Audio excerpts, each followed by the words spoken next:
बोले hello guys, कैसे आप सब। ये देखिए खूबसूरत नज़ारा हमारे बैकग्राउंड में। अभी मैं मनाली में हूँ और सुबह सुबह जब मैं अपने रूम से निकला तो देखा इतना सारा खूबसूरत व्यू यार।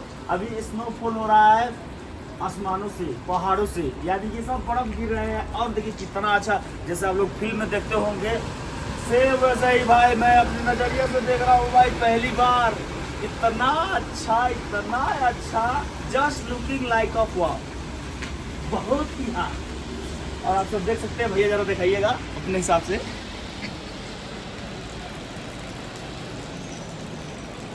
मजा ही कुछ और है। क्या बात है यार। भाई साहब मैं तो घूम के आ गया नीचे से। भैया भी कर रहा है।